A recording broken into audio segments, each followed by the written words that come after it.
Bonjour chers téléspectateurs, chères téléspectatrices, chers internautes. Nous revoici à notre rendez-vous habituel pour décortiquer, décrypter l'actualité géopolitique de la région des Grands Lacs qui part toujours de la République démocratique du Congo, ventre mou de la région. Aujourd'hui, nous sommes à notre 33e rendez-vous. Nous allons décortiquer le point de divergence sur l'accord ou le prétendu accord qu'on devrait signer. Comme vous le savez, le vendredi 2 mai, le ministre des Affaires étrangères de la République démocratique du Congo et du Rwanda devait se rencontrer à Washington. La rencontre a été repoussée, la rencontre de tous les enjeux.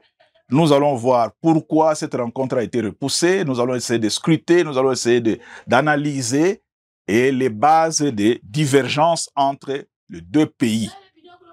Donc, cette rencontre qui a été repoussée devait servir à chaque pays de donner le plan de sortie des crises. La RDC devait se présenter avec un plan qui donnait tous les détails pour qu'on arrive à la paix. Mêmement pour le Rwanda qui devait aussi présenter un plan pour aboutir à la paix.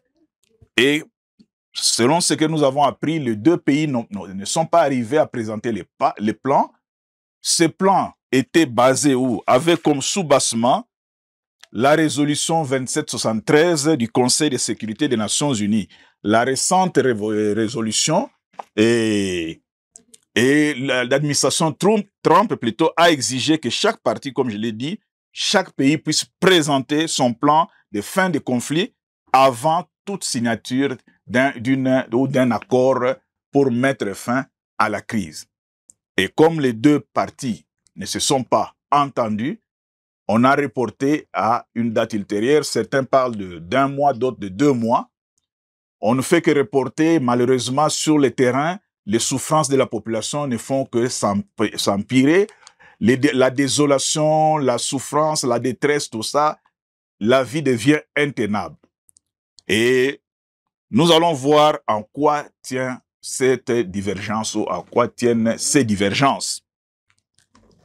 Et pourquoi on n'arrive pas à se mettre d'accord. Le même problème s'est posé à Doha entre les experts du gouvernement et les rebelles de l'AFC M23. Ils ne se sont pas mis d'accord aussi sur le même point de divergence. Le désaccord est profond et nous allons analyser ces désaccords. Nous avons retenu 4 points essentiels pour comprendre un peu sur quoi se bute l'accord ou les accords pour arriver à la paix. Et ces 4 points, nous allons aussi les citer en prenant compte de la résolution 2773. Premier point, c'est la souveraineté nationale et le respect de l'intégrité de la RDC. Sur ce point, même le Rwanda reconnaît le principe fondé sur l'inviolabilité des frontières. Donc, le Rwanda reconnaît que la RDC est un pays souverain, qu'il ne faut pas violer ses frontières. Sur le papier. Mais, nous allons revenir avec les mais. Le Rwanda soulève 2 cas.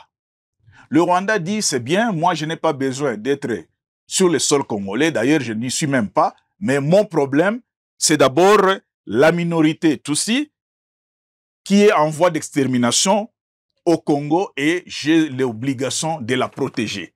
Ça, c'est le premier point que le Rwanda soulève dans le respect de l'intégrité du territoire congolais. Le deuxième point que le Rwanda soulève, c'est le point des réfugiés Tutsis, plus ou moins 100 000, qui sont au Rwanda et que la RDC, depuis tous les gouvernements, Kabila, père, Kabila, fils, et aujourd'hui Tshisekedi, refuse de rapatrier. Voici les 2 points que le Rwanda présente dans cet aspect de la souveraineté et de l'intégrité du territoire congolais. Même en niant sa présence sur le sol congolais, mais il pose 2 problèmes.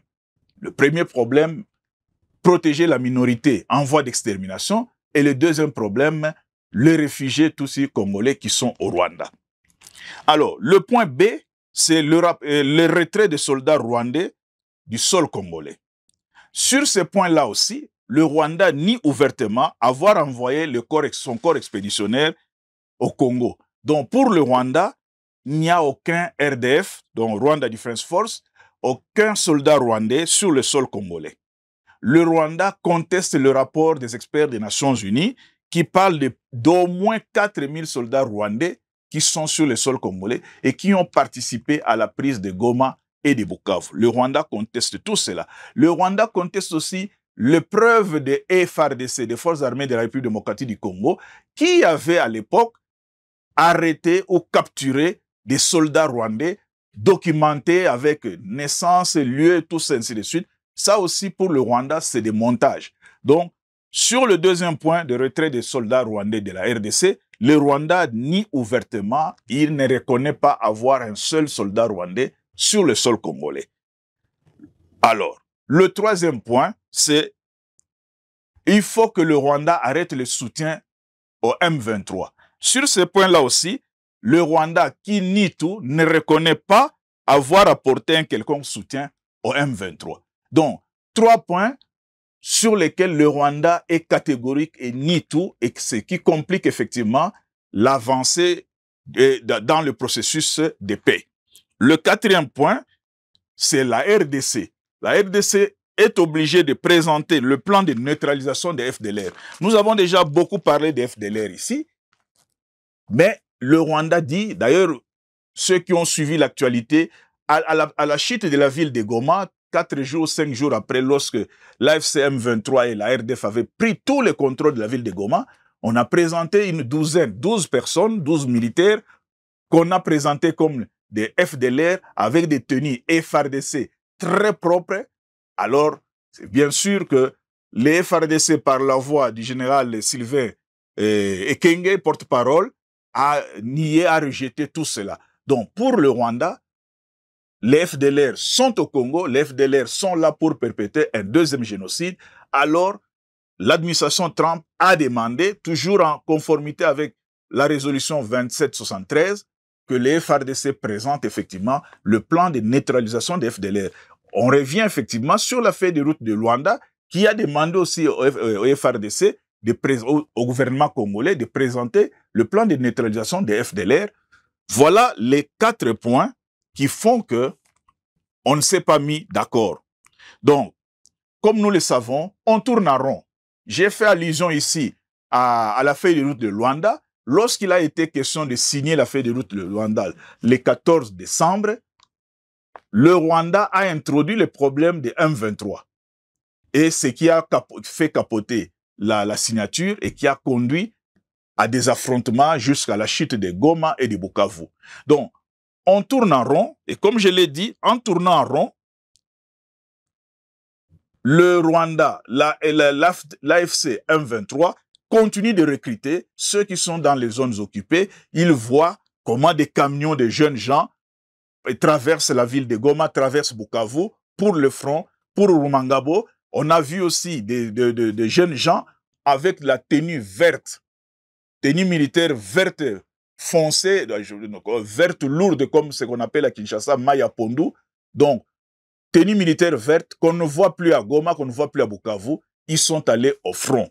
Et ils renforcent, ils recrutent, ils renforcent les positions, et même en suivant les communiqués du 2 mai 2025, le communiqué signé par le lieutenant-colonel Makazukai, porte-parole de Sukola 1, ce communiqué dénonce le cessez-le-feu, la violation de cessez-le-feu. Ce communiqué dénonce ou annonce que le M23 a repris la guerre et a même conquis la localité de Lunyasenge, le long du lac Albert, dans le territoire de Lubero. Et 2 autres localités ont été aussi conquises par le M23. Donc, lorsqu'ici on tergiverse, lorsqu'ici on tourne en rond, sur le terrain, le FARDC qui respecte le cessez-le-feu, le M23 ne l'entend pas de cette oreille et continue à prendre des localités. Donc, la situation, elle est toujours compliquée. On ne sort pas encore de l'auberge. Bref, ce que nous pouvons dire, il n'y a rien de nouveau sous le soleil dans ces conflits parce que depuis 30 ans, le Rwanda accuse les mêmes accusations sur tous les gouvernements congolais qui se sont succédés, les mêmes accusations aujourd'hui qu'on met sur le dos de Tshisekedi. Et aujourd'hui, on ne sait pas avancer. Doha est presque bloqué. Washington est presque bloqué. Nous devons encore attendre presque 2 mois pour que les espoirs puissent revenir. Dans l'entretemps, l'aéroport international de Goma n'est pas opérationnel, l'aéroport de Kavumu à Bukavu n'est pas opérationnel, l'aide humanitaire ne peut pas arriver. On est en train de vivre un peu cette situation de Gaza bis au niveau de l'Est de la République démocratique du Congo. Aujourd'hui, nous allons prendre un seul cas, le cas des réfugiés, tous ceux qui sont au Rwanda. Ce cas avait été déjà traité. Comme j'ai dit, nous tournons en rond. Pourquoi? Parce que ce cas avait été traité dans une tripartite, République démocratique du Congo, au commissariat des Nations Unies pour les réfugiés et le Rwanda. Mais ils se sont butés à une incompréhension voulue et entretenue par le Rwanda, au point que le dossier est resté comme cela dans les tiroirs. Donc le dossier des réfugiés, tous ces Congolais qui sont au Rwanda, qui devraient rentrer, est resté dans les tiroirs par faute de compréhension, par faute de volonté pour arriver au bout. Mais dans ces dossiers-là, qu'est-ce que nous pouvons comprendre? Tenez une chose, Kigali veut que les 100 000 Tutsis Congolais soient ramenés dans les territoires de Masisi et Rutshuru en bloc, sans identification. C'est-à-dire que vous arrivez, on vous dit, ils sont là, vous les prenez comme ils sont, sans identifier. Or, Kinshasa s'en tient au principe universel de l'identification basé sur la reconnaissance de l'individu pris à part et non collectivement. Il faut identifier un à un.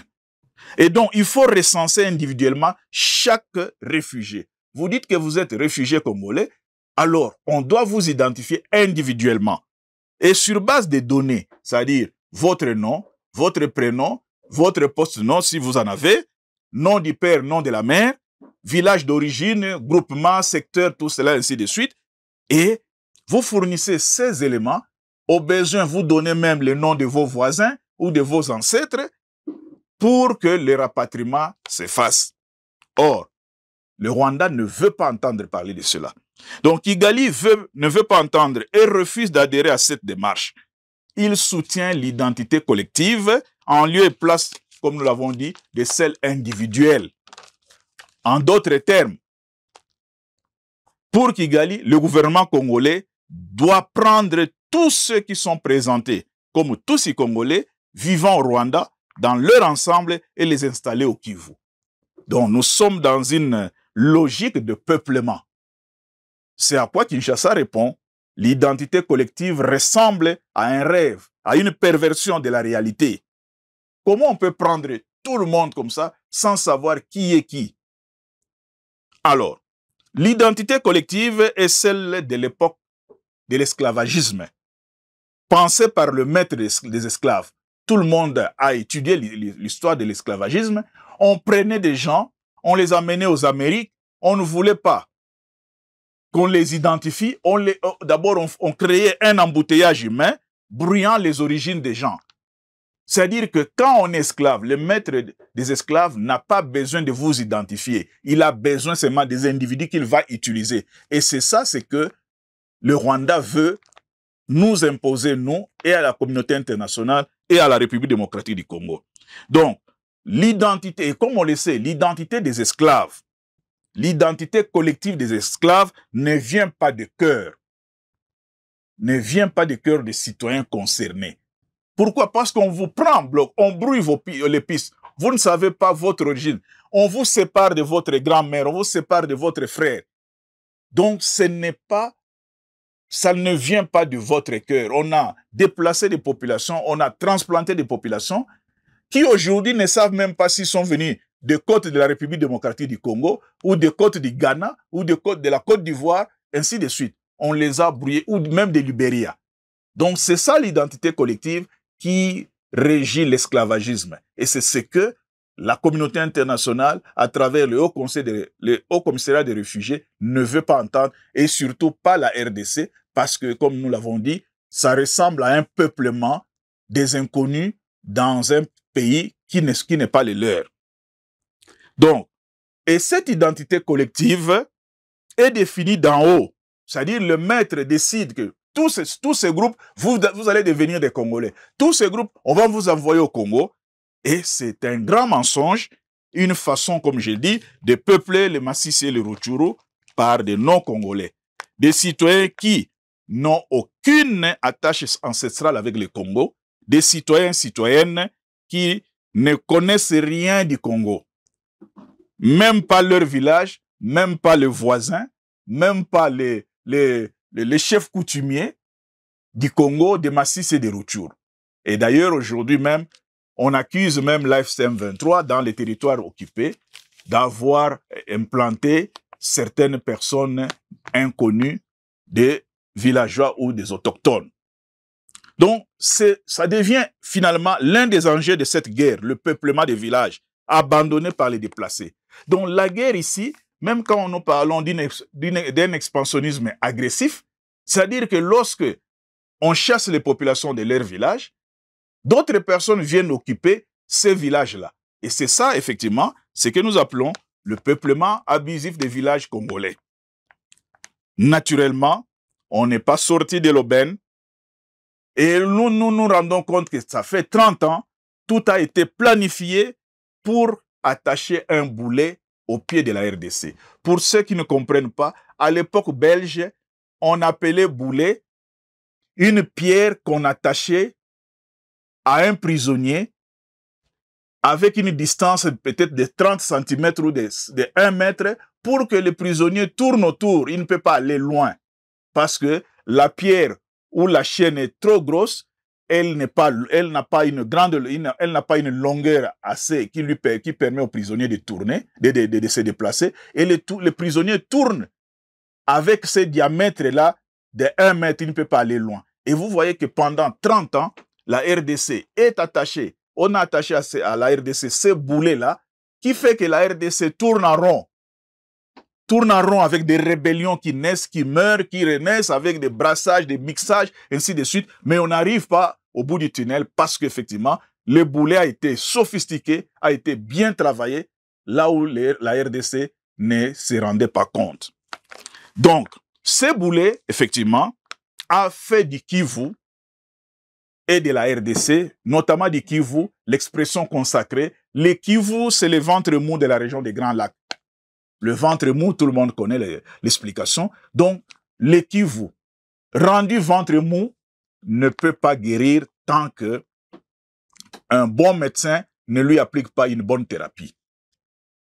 Alors, nous allons terminer, chers téléspectateurs, chers internautes, excusez-moi, nous allons terminer en nous ramenant à l'article 6 des doléances légitimes du M23 présentées ou pour parler de Mouniogno, présenté au gouvernement congolais ou pour parler de Mouniogno. Que dit l'article 6? Nous avons déjà décortiqué quelques articles bien avant, mais nous allons simplement revenir sur l'article 6. L'article 6, je vais le lire intégralement, dit ceci.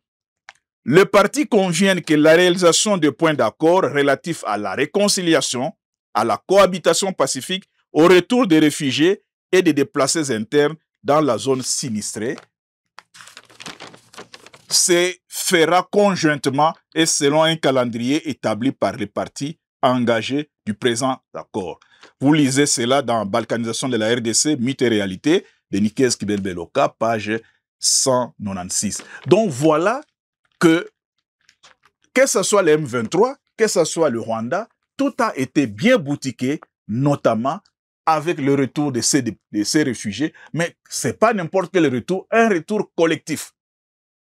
Un retour collectif des gens qu'on refuse d'identifier. C'est vrai, nous avons des réfugiés congolais, tous au Rwanda, mais il faut les identifier pour qu'ils reviennent. Sinon, c'est encore une bombe à retardement, une bombe démographique dans la cohabitation pacifique avec ceux qu'on trouvera sur place.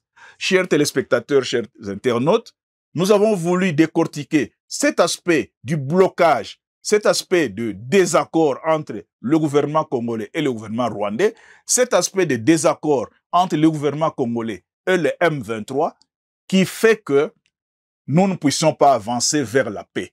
Et avec espoir que les délégations qui vont se retrouver trouveront une solution pour que la paix revienne dans la région des Grands Lacs, à l'est de la République démocratique du Congo et de façon générale dans la République démocratique du Congo tout entière. Chers téléspectateurs, chers internautes, chères téléspectatrices, si vous avez aimé, likez, partagez. Nous avons besoin de vos remarques et considérations pour que ça puisse nous aider à aller de l'avant. Pour aujourd'hui, nous vous souhaitons bonne journée et le rendez-vous est pris prochainement. Nous vous remercions.